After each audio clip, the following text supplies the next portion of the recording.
نظر آ رہا ہوگا کہ ہم ایک سنت پر عمل کریں گے تو ہمیں اتنا مال ملے گا. تو اس طرح جو ہے ہر مسلمان جو ہے وہ لالچ میں آ کر صبح سے لے کر شام تک جو ہے سنتوں پر عمل کرنے کی کوشش کرے گا. کیوں؟ کیونکہ آج کل جو ہے ہم نے روپے پیسے کو سنت نبوی صلی اللہ علیہ وسلم سے زیادہ اہمیت دی ہے. ٹھیک ہے، لیکن خدا را یہ تو بتائیے، کیا یہ مال اس وقت آپ کو کوئی فائدہ پہنچا سکے گا جب آپ کو قبر میں لٹایا جائے گا اور آپ پر مٹی ڈال دی جائے گی؟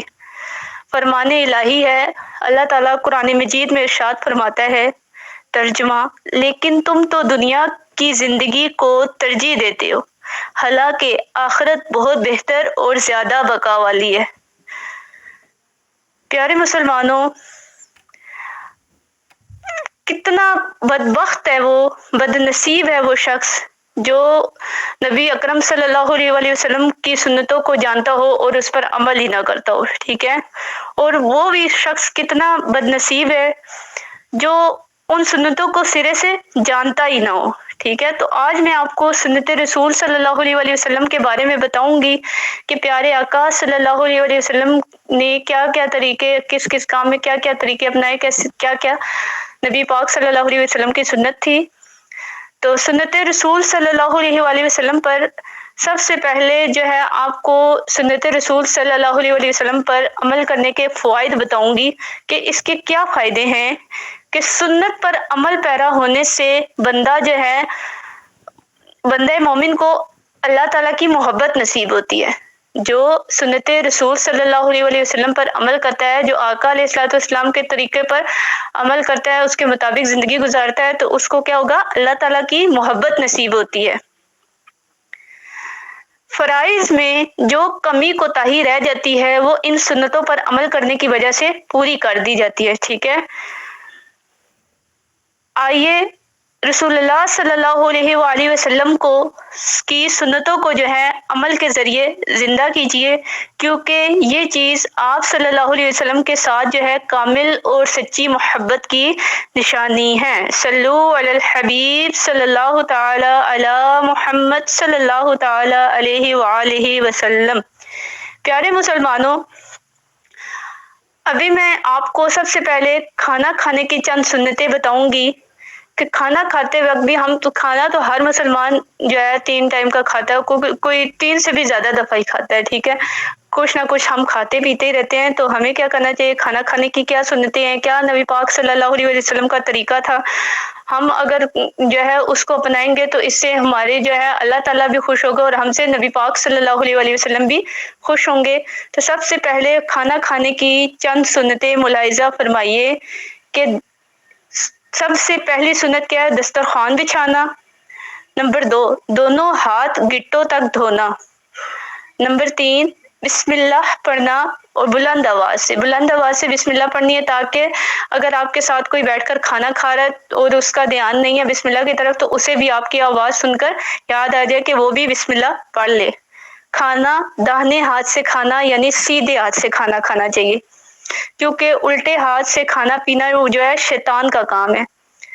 کھانے کی مجلس میں جو شخص سب سے زیادہ بزرگ ہو اور بڑا ہو اس سے کھانا شروع کروانا. ٹھیک ہے، کھانا ایک قسم کا ہو تو اپنے سامنے سے کھانا. صلو علی الحبیب صلی اللہ تعالی علی محمد صلی اللہ تعالی علیہ وآلہ وسلم.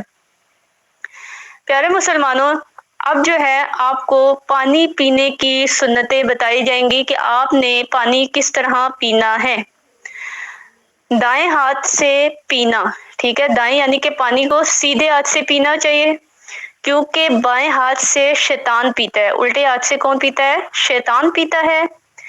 پانی پینے سے پہلے اگر کھڑے ہوں تو بیٹھ جائیں. ٹھیک ہے، پانی بیٹھ کر پینا چاہیے. شروع میں بسم اللہ پڑھنا اور بعد میں الحمدللہ کہنا. 3 سانس میں پانی پینا اور سانس لیتے وقت منہ کو برتن سے الگ کرنا. صلو علی الحبیب صلی اللہ تعالی علی محمد صلی اللہ تعالی علیہ وآلہ وسلم. پیارے مسلمانوں، اب جو ہے آپ کو ہاتھوں کے ناخن تراشنے کا جو ہے وہ سنت طریقہ بتایا جائے گا کہ ہاتھ کے جو ناخن ہیں وہ آپ نے کیسے سنت طریقے سے کاٹنے ہیں۔ پیارے مسلمانوں، سب سے پہلے آپ نے سیدھے ہاتھ، ٹھیک ہے، سیدھے ہاتھ کی شہادت کی انگلی سے شروع کرنا ہے، ٹھیک ہے، سیدھے ہاتھ کی جو شہادت کی انگلی ہے اس کا ناخن کاٹنا ہے، ٹھیک ہے، سیدھے ہاتھ کی شہادت کی انگلی سے شروع کر کے ترتیب وار چھنگلیاں سمیت، چھنگلیاں یعنی کہ سیدھے ہاتھ کی جو شہادت کی انگلی سے آپ شروع کریں گے، چھنگلیاں یعنی چھوٹی انگلی جو ہوتی ہے نا، وہ یہ جو سب سے آخر میں چھوٹی انگلی ہوتی ہے سیدھے ہاتھ کی، وہ چھنگلیاں اس کو کہتے ہیں۔ سیدھے ہاتھ کی شہادت کی انگلی سے شروع کر کے ترتیب وار چھنگلیاں سمیت ناخن تراشے، مگر انگوٹھا چھوڑ دیں، جو سیدھے ہاتھ کا انگوٹھا ہوگا نا اس کو چھوڑ دینا ہے۔ پھر کیا کرنا ہے، اب الٹے ہاتھ کی چھنگلیاں یعنی چھوٹی انگلی سے شروع کر کے ترتیب وار انگوٹھے سمیت ناخن تراش لینے ہیں۔ اب آخر میں جو سیدھے ہاتھ کا انگوٹھا جو باقی تھا اس کا ناخن بھی کاٹ لیں۔ اس طرح سیدھے ہی ہاتھ سے شروع اور سیدھے ہی ہاتھ پر ختم۔ صلو علی الحبیب صلی اللہ تعالی علی محمد صلی اللہ تعالی علیہ وآلہ وسلم۔ پیارے مسلمانوں، اب جو ہے آپ کو سونے کے آداب کے بارے میں بتایا جائے گا کہ ہر مسلمان کو چاہیے کہ وہ باوضو سوئے، ٹھیک ہے۔ دوسری بات یہ ہے کہ آنکھوں میں 3 سلائی سرما لگا کر سوئے، تسبیح فاطمہ پڑھ کر سوئے۔ تسبیح فاطمہ سے مراد یہ تسبیح ہے کہ 33 بار سبحان اللہ، 33 بار الحمدللہ اور 34 بار اللہ اکبر پڑھنا ہے، ٹھیک ہے۔ اور سونے کے آداب میں سے یہ بھی ہے کہ چاروں کل 3 مرتبہ پڑھے، آیت الکرسی پڑھ کر سوئیں، سورہ بقرہ کا آخری رکوع پڑھیں، سورہ فاتحہ اور سورہ اخلاص پڑھ کر سونے سے موت کے سوا کوئی مصیبت نہیں آئے گی۔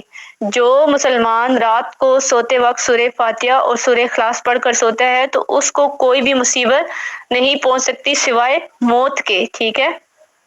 صلو علی الحبیب صلی اللہ تعالی علی محمد صلی اللہ تعالی علیہ وآلہ وسلم۔ توبو الی اللہ، استغفر اللہ، صلو علی الحبیب صلی اللہ تعالی علی محمد صلی اللہ تعالی علیہ وآلہ وسلم۔ اللہ تعالیٰ سے ہم دعا گو ہیں کہ اللہ تعالیٰ ہم سب مسلمانوں کو سنت رسول صلی اللہ علیہ وآلہ وسلم پر عمل کرنے کی توفیق عطا فرمائے، آمین۔ صلو علی الحبیب صلی اللہ تعالی علی محمد صلی اللہ تعالی علیہ وآلہ وسلم۔